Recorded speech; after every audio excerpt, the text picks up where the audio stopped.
Your brain is the most powerful weapon in the world. Once you put away your phones and your computers and all that we have nowadays, yeah, it's great.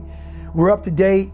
But your brain is the only thing you have when you're going through depression, when you're going through hard times, when you're going through death, real life. You can't Google that, man. You're alone.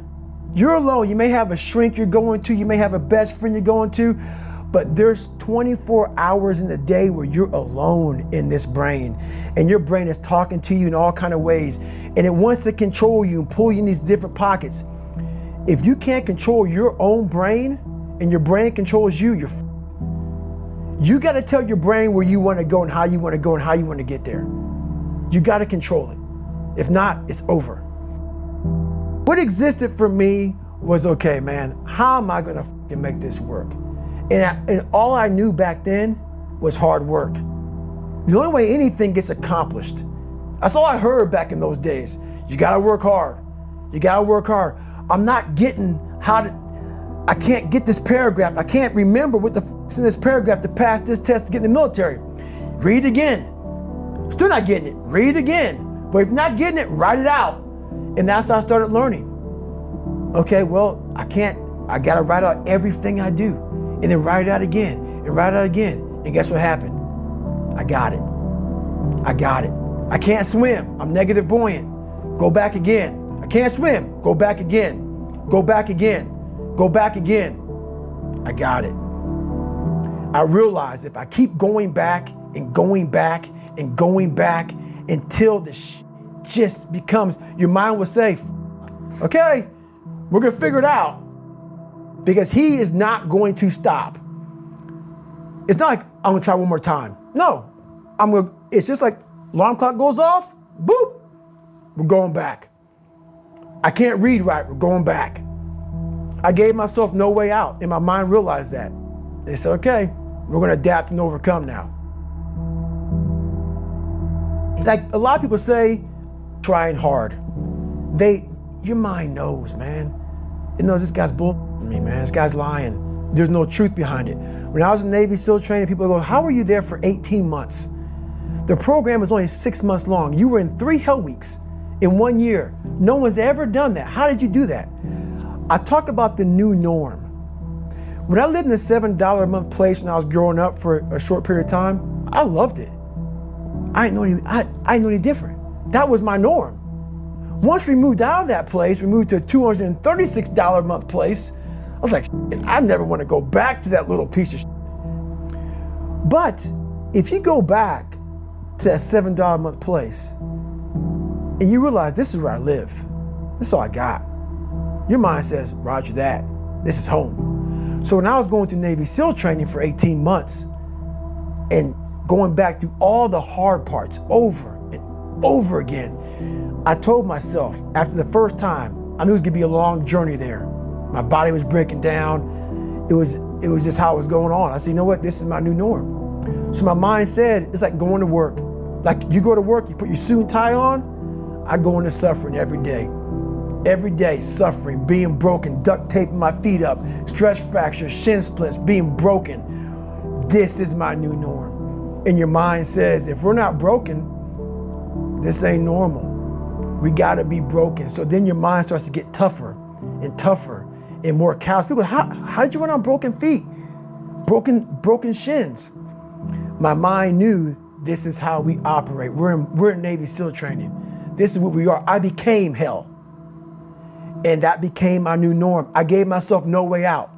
There was nothing outside these walls of hell. Nothing.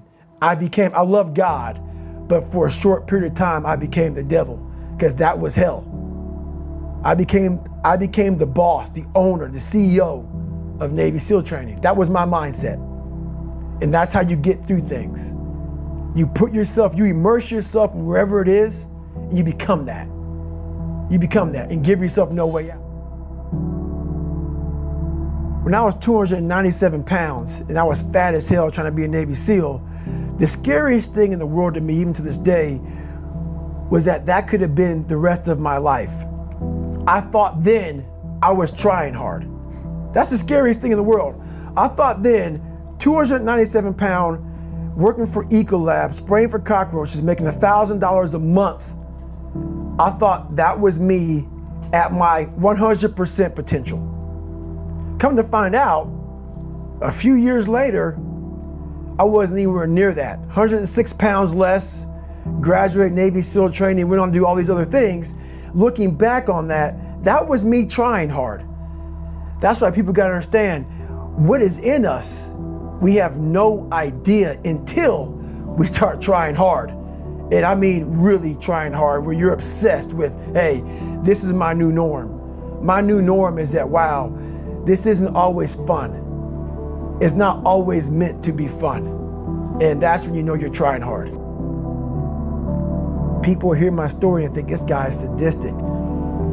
I realized how the brain works. I figured out how the brain works. I'm a scared kid, and that's what gives me so much power. I had no foundation, and I built this off of just researching the mind.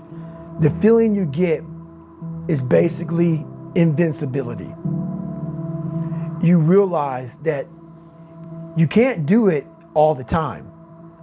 When you need to do it, I know I can go to a place that I can live in. And when you know that you can run on broken legs and you can do certain things that a lot of people can do, but they're not willing to do, this power, this sympathetic nervous system of fight or flight, and you're fighting, it gives you this charge of energy of when you're sitting there at 3:30, 4 o'clock in the morning and you're duct taping your feet up because they're broken, and you're doing it by yourself, and you're going through arguably one of the hardest training in the world.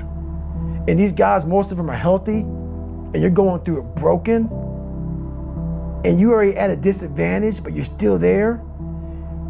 You can feed into that and tap into that for a lot of power. But if you look at it, well, I'm broken, man. I'm not gonna make it. But if you look at it as, man, I'm broken and I'm still here, and I'm fighting, and I'm gonna find a way to get through this, because I have no other place to go. It gives you a lot of power. When things start to suck really, really bad, my brain and a lot of people's brain, they don't go to your dad beating you up. Your brain says, we gotta get the out of here. This is miserable. So anger goes away a lot of times when you're suffering, because your brain just says, we gotta run, we gotta go. So that anger is not popping up saying, oh, I'm gonna show them, I'm gonna show those people. No, there has to be a much deeper, when I say deeper, it has to be down to mineral soil. It has to be down to that nice mineral soil where nothing can burn. You can't burn dirt.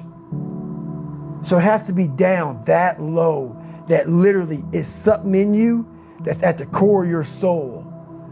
But you don't find it unless you spend a lot of time with what you want to be in life. I can't give that to you. Right. You can't give it to somebody. When you find your true passion in life, and my passion for me was like, oh, I want to be, I don't give a Navy SEALs, Army, I don't give a shit. I want to serve my country. I want to be someone that I'm proud of. I want to look at myself in the mirror because I was so disappointed. That accountability mirror I talk about, I was so disappointed in what I saw every day. I wanted everybody to love David Goggins. And a lot of people did. I didn't love myself. But I knew a lot of us want to find peace first. So people say, man, you always talk about this suffering and pain and I'm at peace right now because I went through that. Right? You don't find peace first. If you do, Merry Christmas. More power to you. More power to you. I found peace